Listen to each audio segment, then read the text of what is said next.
내게 부어주시네. 아멘. 오늘 우리에게 주신 하나님 말씀 다 같이 보겠습니다. 우리 잠언 28장 1절로 4절까지 말씀 다 같이 보겠습니다. 구약성경 잠언 28장입니다. 1절로 4절까지 말씀.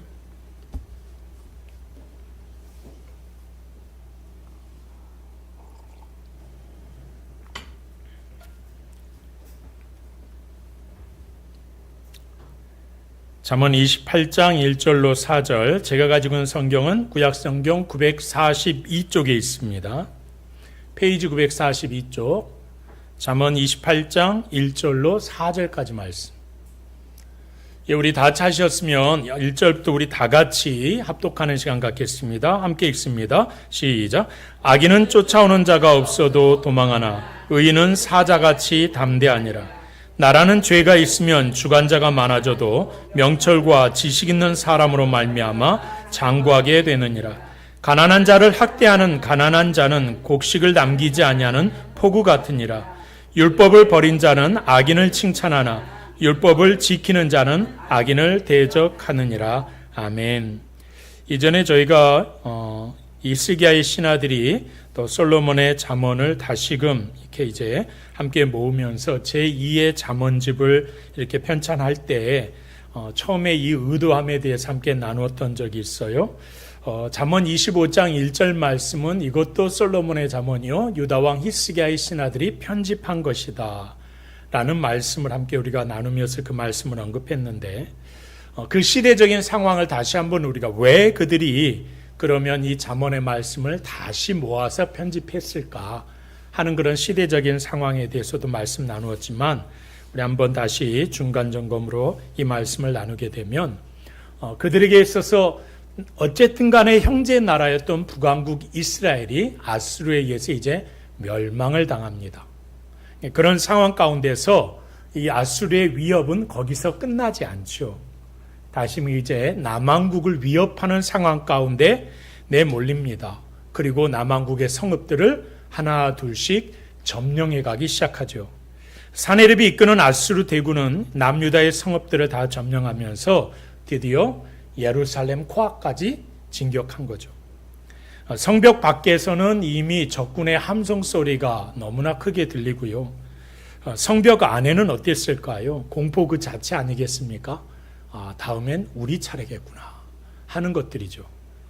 히스기야의 신하들도 사람이었기 때문에 이 밤마다 성벽 위에서 적진의 횃불을 바라보면서 잠 못 이루는 밤을 보내지 않았겠는가.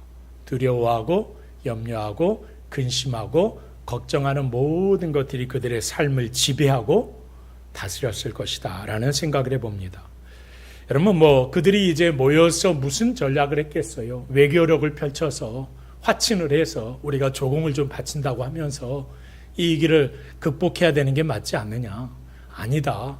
어떻게 이방의 사람들에게 우리가 화친을 하고 항복을 할 수 있냐. 그냥 끝까지 버티다가 죽는 한이 있어도 한번 전쟁을 한번 해봐야 되지 않겠느냐. 또 어떤 사람들은 버티자. 끝까지 버텨내면 저들이 물러가지 않겠느냐. 다양한 이야기들이 그들의 어떤 회의장 안에서 갑론을박하면서 경론이 일어났겠죠. 그런데 그런 경론의 자리에 마음 한구석에도요, 여전히 그런 마음이 있지 않았겠어요? 이러다 우리도 끝나는 것 아닌가 하는 그런 두려움이죠. 그런 불안입니다. 그런 염려입니다. 이 나라의 운명을 책임진 자리에 있다는 것은 그만큼 물론 권세도 주어지겠지만 책임감 그리고 큰 두려움을 짊어진다는 뜻이 아니겠는가 하는 생각을 해봅니다. 그러니 이 절체절명의 위기 속에서 이제 히스기야와 신하들이 그들의 마음속에 붙들 수밖에 없는 것은 무엇일까? 오늘 우리에게 있어서 주시는 말씀은 그것이 어떤 무기도 아니고 그들이 가지고 있는 어떤 견고한 성벽도 아닌 전혀 다른 모습이었음을 오늘 이렇게 깨닫게 하죠. 그들이 아마 그렇게 생각하지 않았겠어요? 칼과 창으로는 저들을 도저히 막을 수 없다 하는 그런 두려움 앞에서 저들이 선택한 것은 옛 지혜, 즉 하나님의 말씀, 율법, 그러니까 하나님의 말씀을 다시금 펼쳐드는 것을 선택했다는 거죠. 그리고 그 처절한 몸부림 속에서 그들은 한 가지 진리를 붙듭니다. 나라를 지키는 진정한 힘은 어떤 외교력이나 군사력이 아니라는 거죠. 하나님 앞에서 행하는 그들의 삶의 자리에서 어떤 모습을, 어떤 태도로 그들이 하나님 앞에 자신들의 삶을 하나님께 자신들의 어떤 신앙 고백을 하는가에 따라 달려 있다는 거예요. 주님의 말씀 앞에 주님의 공의와 정의가 그 땅 가운데 실현되어지는 삶의 자리가 어떻게 하면 펼쳐져야 하는 것인가를 그들이 고민해야 했고, 이를 위해서 그들은 결국 말씀을 붙잡아야 한다 하는 그런 절박함 속에서 선택한 그들의 모습이 아니었겠는가. 그래서 오늘 우리가 묵상하고 있는 이 잠언의 말씀은 그런 배경 속에서 그 신하들이 정리해서 남긴 잠언이라는 거죠. 그러니까 오늘 우리가 함께 살펴볼 그 말씀 속으로 우리가 한번, 그래서 오늘 우리에게 주시는 말씀은 또 어떤 말씀으로 우리에게 위로하시고 힘을 더하시는가. 우리가 살아가는 삶의 자리에서 동일하죠. 염려하고 근심하는 것, 잠전에 우리가 함께 기도했지만 그 기도하는 모습 가운데서도 여전히 기도했지만 또 돌아서면 염려되고 근심되게 하는 이 모든 것들을 우리가 어떻게 해결할 수 있겠는가 하는 그런 고민을 하게 될 때에도 아마도 이 말씀 우리에게 너희는 이렇게 살아야 한다 하시는 말씀으로 귀한 도전이 될 줄로 믿습니다. 자, 본문 1절 상반절을 먼저 잠깐 보겠습니다. 이런 말씀이죠. 악인은 쫓아오는 자가 없어도 도망한다 라고 말씀하고 있습니다. 쫓아오는 자가 없는데 도망한다. 근데 그게 누구다? 악인이다 라는 말이에요. 그러니까 여기서 도망한다 라는 이 히브리어 원어를 좀 우리가 살펴볼 필요가 있는데요. 누스라는 단어입니다. 이게 이제 도망간다고 생각하니까, 쫓아오고 도망간다고 그러니까 걸음아 나 살려라 하면서 막 그냥 도망가는 그런 모습으로 우리가 비춰지는데 그런 행동은 아니에요. 그래서 도망간다는 건 무슨 말이냐면 전쟁에서 패장, 그러니까 전쟁에서 진 이 패장과 군사들이 적군이 물밀듯이 몰려올 때에 어떻게 도망갈까요? 네, 칼을 휘두르고 활을 쏘고 창을 겨누면서 우리를 뒤쫓고 있어요. 필사적으로 도주하는 거예요. 필사적으로. 앞뒤 가리지 않고 살기 위해서 몸부림치면서 도망가는 것이 바로 이 누스라는 단어가 우리에게 비춰주는 말씀이거든요. 우리가 가끔 이제 그런 것들을 보게 되죠. 그 영화나 드라마 같은 데서도 그런 이제 군사력에 대한 장면도 보여주지만 또 그들의 심령을 좀 우리가 심정을 되살아 보게 되면은 가끔 여러분 조폭 드라마 같은 거, 영화 같은 거 보게 되면 겉으로 드러난 건 그렇잖아요. 최고급 외제차를, 조폭들은 어디서 돈이 그렇게 생기는지 다 외제차예요. 오픈카 타고 다니고 굉장히 대형 세단들을 다 끌고 다니던데, 그러면서 이제 막 거드름을 피웁니다. 근데 이제 실제 그 내면으로 들어가서 보여주고 비춰지는 것들 보면은 밥 먹을 때도 문 밖에서 나는 소리에 민감하게 반응하면서 밥 한술도 제대로 못 먹게 하는 그런 모습들. 그리고 이제 괜히 애꿎은 부하들에게 자신의 그런 두려움과 염려의 마음을 보여주지 않기 위해서 소리 지르고 폭력을 하는 그런 모습들을 우리가 보게 되죠.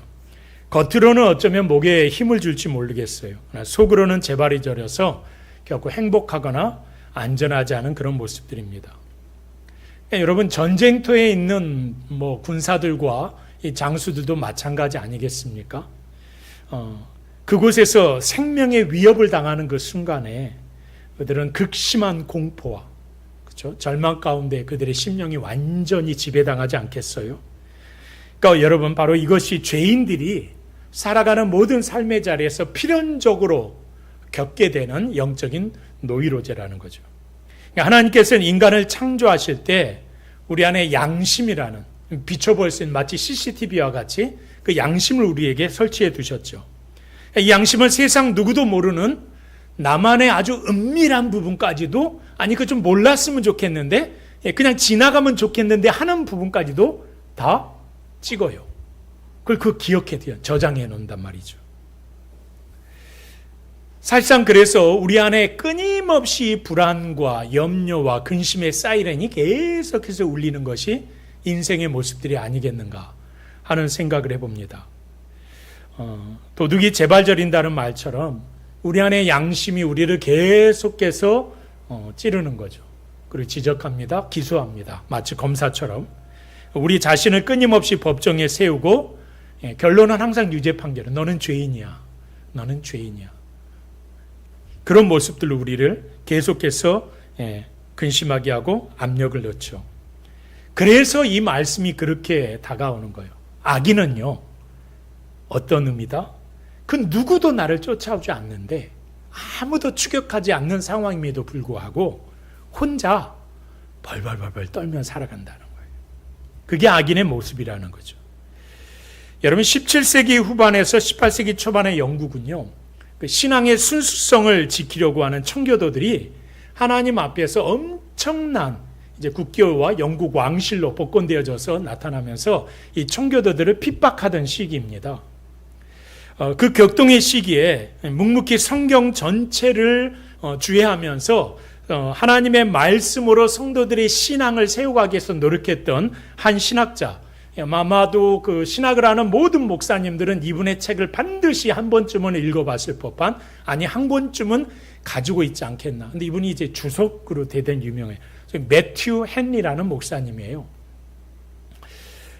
이분이 이런 말을 해요. 그 치열한 삶의 현장 한복판에서 하나님의 심판 앞에 서게 될 악인들을 향해서 이런 말을 외칩니다. 당신들이여 한낱 인간이 추격하지 않아도 이토록 당신들이 두려워서 도망친다면 장차 어떻게 하시겠습니까? 훗날 하나님께서 그분의 거룩한 군대를 거느리시고 직접 바로 당신의 죄를 추격하시는 날에 당신은 과연 어디로 숨을 수 있겠습니까? 그 전능하신 심판대의 불꽃 같은 그 시선 앞에서는 그 누구도 도망칠 수도 숨을 수도 없다는 사실을 반드시 기억해야 합니다. 이 말을 이 두려운 경고의 메시지를 그들에게 선포하죠. 여러분, 죄는요, 이렇게 인간의 모든 행복을 사실상 순식간에 빼앗아가고요. 그래서 그럼에도 내가 지금 잠깐 누리는 마치 그림자인 것, 허상인 그것이 본질인 것처럼 착각하게 만들어가고요.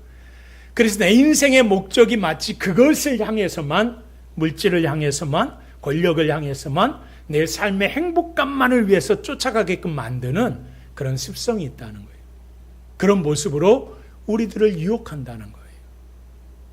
여러분, 우리가 지금까지 하나님의 말씀을 충분히 235번째 말씀을 함께 나누면서 최소한 잠언에서 우리에게 주어지는 우리 인생 가운데 진정한 행복은 무엇이냐라는 질문을 우리가 하게 될 때 성경은 우리에게 우리의 삶의 자리에 하나님의 공의와 정의가 실현되어지는 곳입니다. 그것이 인생들이 진정 하나님을, 행복감을 하나님 안에서 누리는 곳입니다. 그 정의와 공의가 실현되어지는 장소가 그 백성들에게 있어서 하나님을 경외하는 자리고, 하나님은 그들에게 하나님의 하나님 되심을 살펴보이시면서 그들의 삶을 인도하시고 그들의 삶을 책임져 주시고 그들의 삶에 필요한 것들을 하나님께서 넘치도록 부어주시는 그 조건, 그 환경이 진정한 하나님이 우리에게 주시는 행복의 본질이다 하는 것을 우리가 지금까지 살펴보았습니다. 여러분, 그 말씀과 우리가 비교해 본다면 오늘 이 시대에 우리의 눈을 가리고 우리의 생각을 왜곡하게 만들어서 정말 우리가 진정 우리의 삶의 자리에서 꿈꾸고 소망해야 하고 우리가 찾아가게끔 만드는 것들, 그 본질적인 진리가 과연 우리가 그것을 진정 추구하며 살아가는가? 나는 그렇게 살아가고 있는가? 라는 질문을 우리 스스로에게 하게 될 때 이 저녁에 우리 많은 것들을 돌아볼 수 있는 시간이 아닌가 싶습니다. 우리가 입술로는 그렇게 고백하잖아요. 하나님으로만 만족합니다. 그렇죠? 하나님만 있으면 나는 모든 것이 그 어떤 것보다도 내 안에 최고의 만족감이 내게 있습니다. 라는 고백을 하죠. 그런데 이제 좀 지나가서 먹을 게 없으면 하나님도 필요하고 먹을 것도 필요해요라고 말을 하죠. 그리고 또 그 하루 더 굶게 되면 먹을 게 먼저 좀 주시면 좋겠고 그 다음은 하나님이십니다. 3일째 굶으면 어떻게 될까요? 하나님은 나중이고 일단 먹고 보자. 이런 삶을 우리가 살아가게 되는 거죠. 여러분, 오늘 우리가 묵상하게 될 지금 바라보고 있는 이스라엘 남유다 왕국의 형편과 상황이 딱 이런 상황이었다는 거예요. 아수르의 포위에서 성이 다 뒤어싸였습니다. 나가지 못하고 들어가지도 못하는 상황입니다. 백성들의 불안은 하늘을 찌릅니다. 그 모든 상황에서 어찌할 수도 없습니다. 뭘 마음껏 풍족히 먹을 수나 있겠어요? 하루 이틀 굶어가는 상황이 연출되기 시작합니다. 그 고통의 순간에 그들이 우리는 하나님만 있으면 돼요 라고 말할 수 있겠는가? 그때 만약에 나라면, 우리 자신이라면, 내가 그런 상황에 놓이게 되면 나는 어떤 선택을 하게 될 것인가? 그런 고민을 우리가 이 저녁에 하게 될 때 본문의 1절 하반절을 보시면 우리에게 완전히 다른 모습을 우리에게 보여줍니다. 1절 하반절은 이렇게 말씀하죠. 의인은 사자같이 담대하니라. 여러분, 의인은 사자같이 담대하다고 하나님의 말씀은 당당하게 선언하고 있는 이 말씀을 다시 한번 여러분 깊이 한번 보시기 바랍니다. 성경에서 사자는 어떤 역할을 하나요? 아주 탁월한 힘을 가지고 있죠. 그리고 또 어떤 위험을 상징하는 동물로, 대표적인 동물로 나타납니다. 본문에 사자같이에 사용되는 히브리어가 케피르라는 단어예요. 케피르. 근데 이게 어떤 사자냐면 여기 지금 화면에 있는 것처럼 이게 그냥 늙고 지친 힘없는 사자가 아니에요. 이 케피르라는 단어를 사자에게 사용할 때는 사자 중에서도 가장 힘이 세고 기백이 넘치는 젊은 사자, 라이언 킹, 그런 사자를 말하는 거죠. 그러니까 이 사자는요, 그 앞에서 거칠 것이 없어요. 거칠 것이 없고 어떤 대적 앞에서도 결코 굴복하지 않는 사자예요. 그런 모습인 거죠. 그러니까 봉시에 이 위에 사자같이 담대하니라라고 되어 있어요.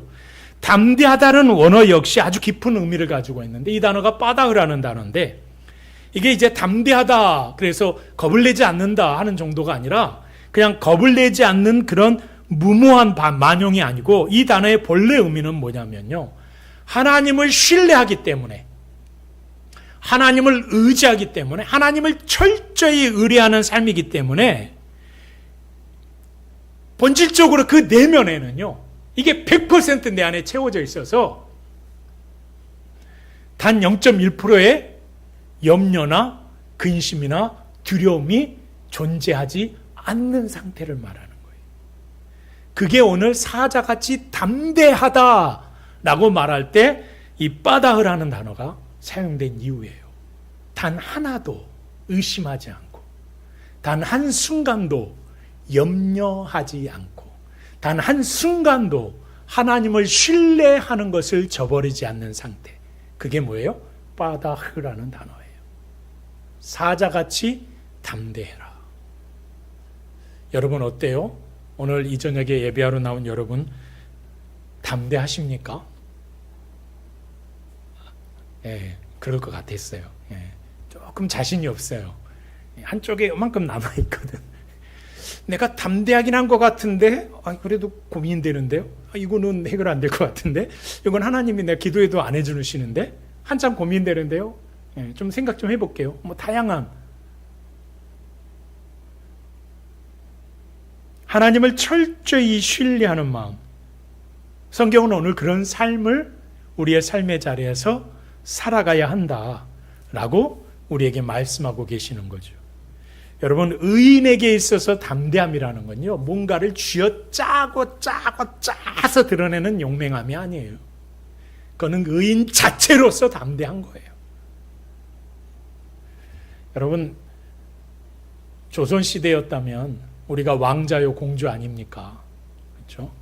그러면 여러분, 우리가 백성들 앞에서 내가 이제 자기가 누군지 모르고 있는 딴난쟁이야 그렇다 치지만 이미 우리 아버지는 임금이라는 사실을 내가 알고 있는 왕자라면 그 신하들 앞에서 꺼리낌이 있겠어요? 주저함이 있겠어요? 이미 그런 교육을 내가 다 받았는데, 내가 누군지 알고 있는데 모든 걸 명령하고 선포하고 다스리고 지배하고 그 어떤 것도 염려하죠. 딱 한 가지 있겠죠. 누구요? 아버지 되시는 임금님.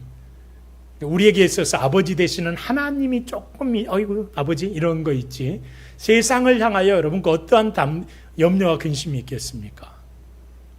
그러니까 의인의 담대함이란 바로 그런 거예요. 사자의 담대함 같이 그 어떤 것도 우리 안에 단 두려움과 염려와 근심이 남아있지 않는 모습이라는 거죠. 그런데 여러분, 의인이 이토록 젊은 사자처럼 담대하고 평안할 수 있는 그런 비결이 무엇일까? 여러분, 그것은 나의 조건이나 능력이 대단해서가 아니라는 건 우리가 이미 알고 있습니다. 우리가 가지고 있는 게 대단해서가 아니라는 거예요. 여러분의 양심이 누군가보다 더 뛰어나기 때문에, 더 깨끗했기 때문에, 조금 더 꺼리낌이 없기 때문에도 아니에요. 우리가 조금 더 질서 있게, 조금 더 우리가 도덕적으로 살아간다고 해서 윤리적인 부분이 우리가 탁월하다고 해서 이게 더 나은 게 아니라는 거죠. 우리가 젊은 사자처럼 담대하고 하나님 앞에서 담대하게 살아갈 수 있는 비결은 딱 한 가지밖에 없습니다. 그게 뭘까요? 온 우주의 주권자이신 전능하신 하나님이 내 편이란 사실을 확신하는 믿음에 거하면, 그 믿음 위에 서면 여러분 눈물 질 필요가 없어요. 염려할 필요 없어요. 근심할 필요가 없죠. 하나님을 믿는데, 하나님을 신뢰하는데, 하나님을 의지하는 사람이 왜 신뢰하지 않는 사람처럼 하나님 앞에 계시는데 그 하나님 못 믿겠다고 두려워하고 염려하고 근심하고 절망합니까? 그 하나님은 뭐라고 생각하시겠어요? 너 왜 우는데? 너 뭐 때문에 두려워하는데? 너 왜 떨어? 너 뭐가 근심이야? 너 뭐 그렇게 막 불안해? 하나님 못 믿겠어요. 내가 하나님 편인 건 알겠는데 하나님이 내 편인 건 모르겠어요. 그래 두려워요. 떨려요. 여러분 시편 3편 말씀 한번 볼까요? 시편 3편은요. 우리 잘 아는 것처럼 이제 그 아들 압살롬이 반역을 일으켜서 다윗이 그 아들을 피해서 도망가던 아주 비참한 순간에 기록했던 말씀이거든요. 한번 읽어보겠습니다. 3장 6절입니다. 천만인이 나를 에워싸 진친다 하여도 나는 두려워하지 아니하리이다. 이게 여러분 이제 다윗이 막 잘 나갈 때, 막 전쟁을 하는데 백전백승이고 막 기도하면 응답이 탁탁 되고요.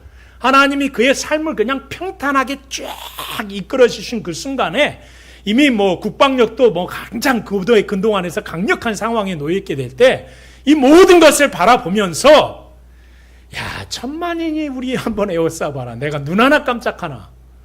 이렇게 말하지 않았어요. 다 뺏겼거든요. 초라하게 걸어가고 말을 탈 것이냐 낙타를 탈 것이냐 고민하고 염려하는 상황 가운데 가다가 뚜벅뚜벅 걸어가는 상황에 신하들이 있고 또 주변에 많은 신하들이 아이고 임금님 하면서 백성들이 안타까이 바라보는가 있는가 하면 잘났다 그러면서 또 비아냥거리는 이들도 발견되고요. 그런 비참한 상황 가운데 쫓겨나서 멀리 피신하던 상황이에요. 그때 그의 고백이에요. 천만인이 나를 에워싸 진친다 하여도 다 같이 나는 두려워하지 아니하리이다. 나는 염려하지 아니하리이다. 나는 근심하지 않겠습니다. 나는 조금도 의심하지 않겠습니다. 여러분 다윗이 왜 의심하지 않는 그런 두려워하지 않는 삶을 살았을까요? 그에게 말씀하신 하나님과의 약속이 있었기 때문이겠죠. 그렇죠? 사방이 적으로 둘러싸인 그 절망적인 환경 속에서도 다윗은 내가 너를 보호할 것이다. 내가 너를 붙잡아 줄 것이다. 내가 너와 함께 할 것이다. 내가 너를 이 민족 가운데 이 백성 가운데 왕위에서 너의 대로 그 왕위를 끊어지지 않게 하실 것이다 라고 말씀하신 그 하나님의 약속의 말씀을 의심하지 않았기 때문에 두려워하지 않지 않았겠습니까? 여러분 바로 이것이 오늘 본문이 말하는 젊은 사자처럼 안심하고 염려 없는 누구의 모습이에요? 의인의 모습이에요. 그 의인이 누군데요? 우리의 모습이어야 한다는 거예요. 저와 여러분의 모습. 사도행전 5장 말씀 보시면 베드로와 사도들이 복음을 전한다는 이유로 감옥에 갇힌 때를 그 상황을 우리에게 보여줍니다. 감옥에 갇히고 매질을 당했어요. 근데 그 순간 사도들은 그 이전에는 얼마나 두려워 떨었습니까? 그런데 전혀 다른 담대함을 보여주잖아요. 29절 보시면 이 핍박 속에서도 제가 제일 좋아하는 성경 구절 중에 하나인데 표현 중에 하나예요. 사람보다 하나님께 순종하는 것이 마땅하다. 그 이전에 우리가 너의 말을 따를 것인지 아니면 사람 안에 들을 것인지 너희들이 한번 판단해봐라.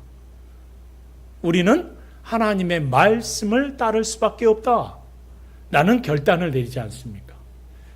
그렇죠? 그런 모습들 가운데 세상의 왕들보다 온 우주의 진정한 주권자이신 하나님을 더 크게 두려워하고 신뢰하는 마음이 있었기 때문에 그들은 결코 두려워하지 않았다는 거예요. 사람의 위협에 굴하지 않고 하나님께 주파수를 맞추는 당당함이 바로 이 젊은 사자의 심장을 가진 의인의 모습이라는 거죠. 오늘 그래서 여러분 하나님의 말씀을 붙잡고 사자의 심장으로 살아가라는 것이 오늘 설교의 제목이 되는 거예요. 여러분 우리 성도들 역시 그래서 나를 위해 십자가에서 희생하신 주님의 은혜와 능력으로 회복해 하시는 온전히 그 회복해 하심을 누리시는 저와 여러분 되기를 주의 이름으로 축원합니다. 여러분 세상이 줄 수도 없고 빼앗을 수 없는 이 강력한 안도감이 바로 우리 안에 계신 성령 하나님의 능력인 줄로 믿습니다. 환경의 먹구름을 더 이상 바라보지 마십시오. 염려하지 마십시오. 온 우주의 주권자이신 하나님께 저와 여러분의 시선을 고정할 필요가 있습니다. 우리가 하나님을 향하여 우리의 시선을 고정하게 되면 여러분의 삶이 젊은 사자의 담대함처럼 그렇게 당당하게 이 땅 가운데서 살아가게 될 줄로 믿습니다. 자, 그러면 우리가 반대로 이 악인이 우리의 공동체에 미치는 해악에 대해서 함께 살펴볼 텐데요. 2절을 좀 뛰어넘어서요. 먼저 3절 말씀으로 먼저 나가겠습니다. 우리 마음속에 고여있는 죄악의 먹구름이라는 게요. 절대 나 혼자만의 고통으로 끝나지 않는다는 거예요. 이 마음의 영적인 공장이 오염되면요. 거기서 폐수가 흘러나오잖아요. 이게 온 대지를 오염시키는 것처럼 우리의 가정을 오염시킵니다. 우리의 교회 공동체를 오염시킵니다. 우리가 속하여 있는 모든 자리를 다 나 때문에 오염되게 돼 있다는 거죠. 그래서 오늘 본문 3절은요. 이렇게 말씀하시는 거예요. 그 내면의 죄악이 그 공동체 속에서 얼마나 잔인한가, 얼마나 추악한 모습으로 터져 나오는지를 아주 적나라하게 고발하고 있습니다. 우리 본문 28장 3절 말씀을 다 같이 한번 읽어보겠습니다. 시작. 가난한 자를 학대하는 가난한 자는 곡식을 남기지 아니하는 포구 같으니라. 아멘. 이 말씀 한번 가만히 보세요. 가난한 자를 학대하는 가난한 자는 곡식을 남기지 아니하는 포구 같다. 언뜻 들으면 모순하냐?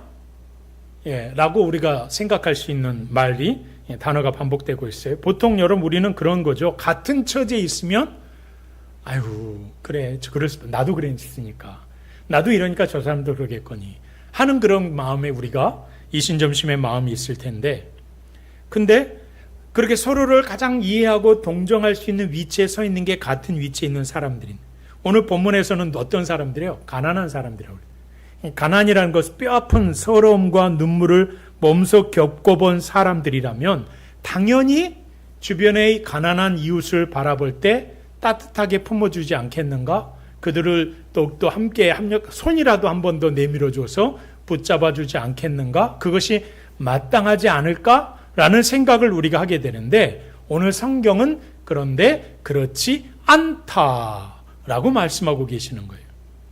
여러분 이 단어를 우리가 한글 우리 이제 예전에 할아버지들이 번역하신 이 내용을 그대로 보니까 좀 헷갈리긴 한데요. 원문 성경을 이렇게 가만히 읽어보면 가난한 자가 각각 다른 단어가 쓰여져 있어요. 번역은 가난한 자라고 되어 있는데 원어 자체는 달라요.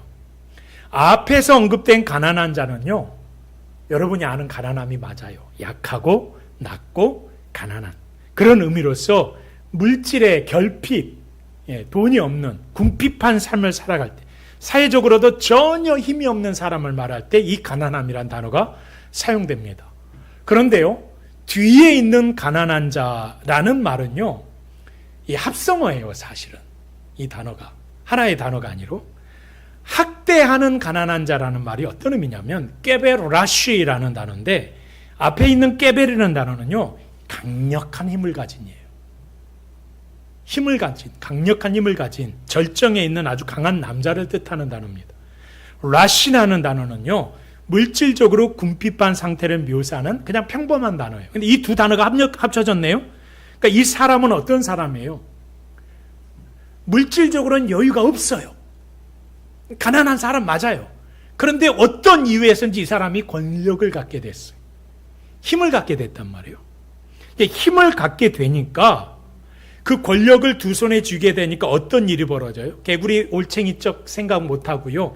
자신이 가지고 있는 이 권력을 누구를 향해요? 가난한 사람들을 향하여 쏟아붓는 거예요. 근데 그 쏟아붓는 것이 그냥 대충 하는 게 아니라 어마어마한 압력으로 가하게 되었다는 거죠. 이 탐욕에 눈이 멀게 되는 인간의 전형적인 모습을 보여주고 있는 겁니다. 자기가 가진 힘과 지위를 동원해서 같은 처지에 있는 약자들을 더욱 심하게 억압하고 착취하는 사람들을 가리키는 말입니다. 여러분, 오늘 성경은 이렇게 말하죠. 이런 사람들은 어떤 이들이다? 하반절에 대지를 적시는 단비가 아니라 모든 것, 곡식을 남기지 않은 싹 쓸어가 버리는 포구와 같다라는 말씀을 하고 있습니다. 여러분, 이 포구라는 건 애써 지은 농작물을요, 뿌리째 뽑아버리는 그런 존재 아닙니까? 단 아무것도 남기지 않는 그런 파괴력을 가진 존재입니다. 그러니까 이렇게 죄로 사로잡힌 악인들은 어떻게 된다? 속하여진, 그가 함께하고 있는, 그가 속하였던 공동체를 완전한 파멸로 이끌어가는 존재다 라는 사실을 보면 2절에서 우리에게 말씀하고 있는 거죠. 3절에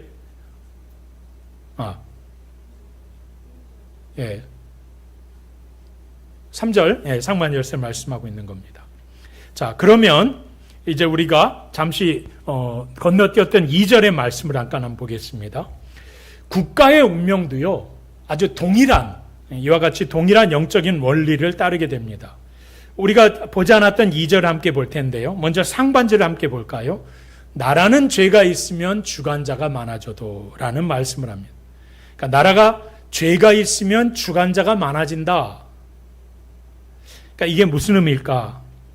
하나님의 권위를 깨뜨리고 인정하지 않는 반역하는 죄인들이 많으면, 그 죄인들이 있으면 이런 말이겠죠. 주관자가 많아진다는 말은 아마 반역이 가득해진 상태를 말할 것입니다. 이 결과로 그 나라에는 무슨 일이 벌어져요? 끊임없이 정권 교체가 일어나는 거죠. 한 사람이 유일하게 정권을 소유하는 게 아니라 이 사람도 잡고 저 사람도 잡고 저 사람도 잡고 서로 간에 이 권력을 차지하기 위한 쟁투가 이루어지는 거죠. 역사적으로 여러분은 어느 나라가 그랬어요? 북왕국의 이스라엘이 딱 이 상황이었어요. 200년 동안에 왕조가 공식적으로 9번이나 바뀝니다.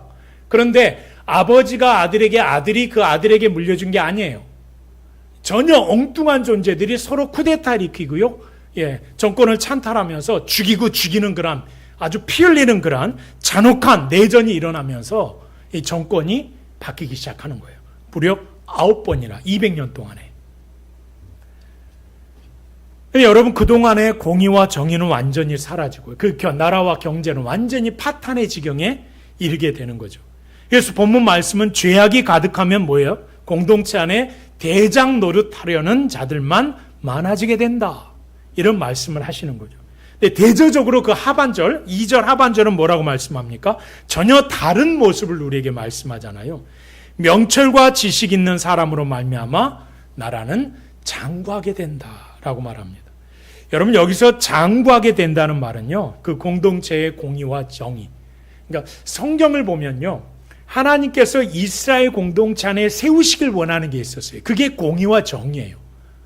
하나님의 나라에 하나님이 반드시 세우시길 원하시는 것은 하나님의 공의와 하나님의 정의가 실현되어지는 나라였거든요. 그러니까 우리의 공동체 안에서 하나님은 반드시 그 공의와 정의가 실현되어지길 원해요. 우리 안에서 그 공의와 정의는 뭐예요? 예수 그리스도 안에서 믿음을 고백하여 하나님의 자녀된 주의 자녀들이 믿음의 공동체를 세워가면서 하나님이 허락하신 말씀을 절대적인 가치와 진리로 가슴에 새기고 그 영원한 나라를 향하여 소망하여 나아가는 것. 이게 우리 시대에 하나님께서 우리에게 세우신 공의와 정의거든요.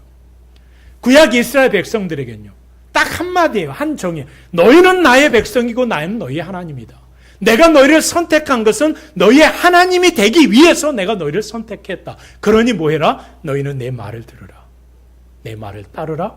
내 말을 지켜 행하라. 이게 하나님의 공의와 정의의 요구함이에요. 그런데 그 백성들은 그걸 따르지 않아요. 하나님이 여러분 그 백성들을 향하여 탄식하시면서 분노하시면서 외치시는 모든 상황이 어떤 상황이에요? 그들이 나를 버렸다. 그들은 나를 버렸다. 그들이 내 말을 듣지 않는다. 그 내용이에요. 그때 하나님이 심판하시겠다고 말씀하시는, 그들을 처절한 고통의 자리에 내몰겠다고 말씀하시는, 예레미야에서 뭐라고 말씀해요? 그 고통의 자리에 내몬 하나님께서 그러나 내가 남은 자들을, 그 백성들을 다시 이 땅에 돌아오게 하겠다. 그 단서조항이 뭐였어요?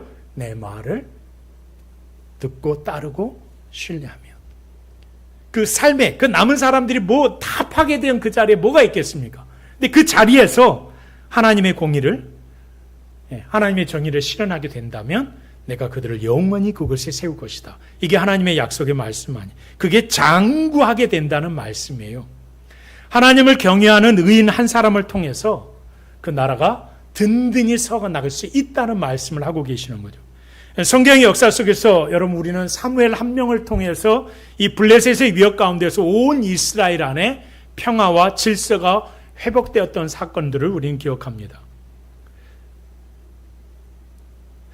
아까 제가 17세기, 18세기에 매튜니 목사님 언급된 얘기였는데 18세기 좀 중후반으로 가면요, 영국이요 도덕적으로 완전히 타락한 나라가 됩니다. 보통 타락한 나라가 되지 않아요. 부패했고요, 종교적으로도 부패하고요, 피피리 나는 혁명의 위기가 계속해서 끊임없이 펼쳐지는 시대가 됩니다. 그때 한 사람이 등장해요. 감리교의 창시자로 알려진 존 웨슬리라는 사람이에요. 이 사람이 딱 등장하면서요, 그 사람이 나타나서 뭘 외치냐면 영국사에 하나의 어떤 전체의 양심을 깨우고요, 그 나라를 파멸의 벼랑 끝에서 건져냅니다. 그가 외치는 게 그거였어요. 거대한 군사력이나 제도가 아니에요. 하나님을 향하여서, 하나님의 말씀을 향하여서 우리의 삶의 모든 주파수를 맞춰야 한다. 우리는 말씀으로 돌아가야 한다. 그 말씀을 신뢰해야 된다. 그래서 그분이 우리에게 요구하시는 삶으로 돌아가야 하는데 지금 영국은 썩었다. 부패했다. 타락했다. 그러니 다시 우리는 우리의 삶을 하나님께 돌려야 한다. 무너진 공동체를 그 한 사람의 외침을 통해서 떠받치게 되었고, 결국은 영국이 다시 회복되는 역사가 이 한 사람의 헌신을 통해서 이루어지죠. 여러분, 우리 시대에도 우리 안에 그런 한 사람이 나오기를 우리는 여전히 간절히 소망하며 기도해야 될 줄로 믿습니다. 자, 그렇다면 이 명철과 지식의 절대적인 기준, 우리가 이미 알고 있지만 다시 한번 본문을 통해서 한번 확인해 보겠습니다. 본문 4절 말씀 아주 명확하게 선포하고 계시죠.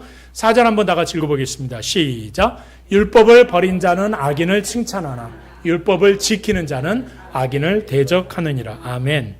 우리의 삶의 절대적인 기준이 어디 있다? 율법이다. 하나님의 말씀이다라고 선언하는 거예요. 반면 하나님의 말씀을 내팽개친 자들은 영적인 분별력을 완전히 상실합니다. 그래서 그들은 공동체를 좀먹는 악인들을 오히려 부러워하고 그들의 악행을 칭찬하는 자들이라는 거예요. 그러니까 하나님의 말씀이 그 심령에 살아있는 자는 그런데 다르다는 거죠. 말씀을 적극적으로 삶 속에서 이것을 지켜내기 위해서 저들과 결코 타협하지 않는 삶을 살아간다는 거예요. 불의를 보고 침묵하지 않고요, 악인을 당당하게 대적하는 삶을 살아가는 것이 의인의 삶이라는 거예요. 여기 본문 안에서 여러분 하반절에 그래서 대적한다라는 단어를 한번 보시면요, 이게 it가루라는 히브리어인데 목숨을 걸고 전투를 수행한다라는 의미를 가진 단어입니다. 강력한 군사적인 용어예요. 대적한다라는 말이. 그래서 이 말씀은 우리에게 이런 의미죠. 우리의 삶의 현장에서 우리가 불의와 타협하지 않습니다. 그러니까 모두가 당연하게 여기는 그 부정부패를 거부하고요. 우리의 가정과 여러분의 일터에서 우리 교회 안에서 하나님의 말씀의 정직의 기준을 세우고 끝까지 그것을 지키기 위해서 하나님 앞에 서는 것을 요청하고 있는 말씀이 바로 대적하라는 말씀이에요. 손해를 감수하면까지 말씀대로 우리가 살기를 결단하게 될 때 세상의 어두운 죄악은 힘을 잃고 물러가게 되는 줄로 믿습니다. 그래서 우리 그리스도인들이 이런 세상의 가치관에 동조하지 않고 하나님 안에서, 저는 이걸 거룩한 거부권이다라고 표현하고 싶은데, 이 거룩한 거부권을 행사하게 될 때 우리가 말씀의 중심에 서서 주의 뜻을 실현하기 위해서 아니오라고 말할 수 있는 그런 거부권을 행사하게 될 때 여러분, 우리의 무너진 우리의 삶은, 우리의 무너진 가정은, 우리의 무너진 공동체는 다시금 회복되게 될 줄로 믿습니다. 근데 우리가 기억해야 될 것은요, 이게 우리의 싸움이 혈과 육의 상대하는 싸움이 아니라는 거예요. 사람을 미워하고 정죄하는 싸움이 결코 될 수 없다는 거죠. 사람을 향하여 여러분 우리가 표대를 향하는 것이 아니라 하나님의 말씀의 중심에 서서 이 공동체를 무너뜨리려 하고 이 공동체를 억압하려고 하는 악한 영과의 싸움이란 사실을 여러분 우리가 분별해야 될 줄로 믿습니다. 그 악의 본질을 여러분이 꿰뚫어 보실 수 있길 원하고요. 그래서 적극적으로 대항하고 맞서게 될 때 우리 하나님께서 우리의 무너진 공동체를 다시금 회복의 은혜 가운데 세우시게 안정적으로 이루어가게 될 줄로 믿습니다. 오늘 말씀을 정리해 봅시다. 사랑하는 여러분, 오늘 우리에게 젊은 사자와 같은 이 완전한 담대함을 주시는 분이 누구입니까? 여러분의 마음속에 그 담대함을 대항하고 또한 적극적으로 임할 것을 요청하시는 분이 누구입니까? 우리의 깨어진 양심을 치료하시고 우리의 영적인 기후를 단번에 바꾸실 수 있는 분은 오직 우리 구주 예수 그리스도 한 분뿐이신 줄로 믿습니다. 주님은 우리의 모든 죄와 불안을 짊어지시고 십자가에 내가 짊어졌다, 내가 십자가에 달렸다라고 이미 선언하셨고, 그 십자가에 피 흘려 주심으로 우리가 고민하고 염려하고 근심하고 이 땅 가운데 우리가 짊어지겠다고 하는 모든 것들을 자유케 하셨겠다 말씀하셨어요. 심지어 우리의 연약함까지도 하나님께서 나의 채찍 맞음으로 이 모든 걸 내가 너희에게 아름다운 주의 우리에게 허락하시는 그냥 값진 은혜로 우리에게 허락하셨음을 말씀하셨어요. 그러니까 예수님의 십자가는요, 저와 여러분의 모든 두려움과 근심의 쇠사슬을 완벽하게 끊어내셨어요. 이걸 의심하면 안 된다는 거예요. 이걸 여러분 우리가 항상 놓치면 안 된다는 거죠. 더 이상 죄에 쫓겨 도망치는 존재가 아니라는 거예요. 사탄의 유혹과 사탄이 우리를 내몰려가고 우리를 또한 유혹하게 하는 모든 자리에 끌려가면 안 된다는 거예요. 왜? 오늘 말씀하셨죠. 대항해야 돼요. 담대하셔야 돼요. 이기셔야 돼요. 왜? 주님께서 이미 이기셨기 때문에.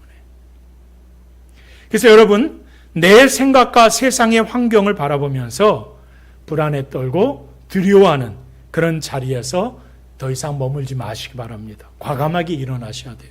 과감하게 돌아서셔야 될 줄로 믿습니다. 오늘 주님은 무너져가는 시대를 이 땅 가운데 살아가는 우리를 향해서 단호하고도 명확한 음성으로 우리에게 말씀하고 계십니다. 하나님의 말씀을 붙잡으라고. 사자의 심정으로 일어서라고 말씀하십니다. 우리의 영혼의 중심을 향하여 강력하게 선포하십니다. 대항해야 된다고 말씀하십니다. 옆 사람과 이렇게 한번 인사합시다. 하나님의 말씀을 붙잡고, 시작. 하나님의 말씀을 붙잡고 사자의 심장으로 일어서십시오. 사자의 심장으로 일어서십시오. 여러분의 삶이 그렇게 되기를 간절히 소망합니다. 저와 여러분 모두가 십자가의 복음의 능력을 힘입어서 오늘 거룩한 말씀 앞에서 하나님 안에서 세상 속에서 당당하게 승리하는 참된 의인의 삶을 당당하게, 담대하게 살아내실 수 있기를 주의 이름으로 간절히 축원합니다. 우리 한번 이렇게 기도했으면 좋겠습니다. 우리 함께 기도할 때 양심에 꺼리낌 없는 정직함과 두려움의 근원을 분별할 수 있는 지혜로움을 내게 허락하여 주옵소서. 은밀한 곳에서 짓는 작은 죄라도 결코 가볍게 여기지 않게 하여 주시옵소서. 또 젊은 사자의 심장 같은 담대함을 우리 안에 회복하여 주시어서 하나님 아래에서 당당하게 담대하게 부딪혀 이겨 나아가는 그런 주의 믿음을 우리 안에 허락하여 주옵소서. 세 번째, 우리가 가진 것으로 약자를 세우고 말씀 안에서 불의와 타협하지 않는 그런 삶을 살아갈 수 있기를 소망합니다. 우리 같은 처지의 이웃들을 외면하거나 억압하지 않고 도리어 약한 자를 돌아볼 수 있는 그런 넉넉한 은혜가 우리 안에 있기를 소망합니다. 허락하신 말씀 붙들고 우리 다 같이 함께 하나님 앞에 기도하겠습니다.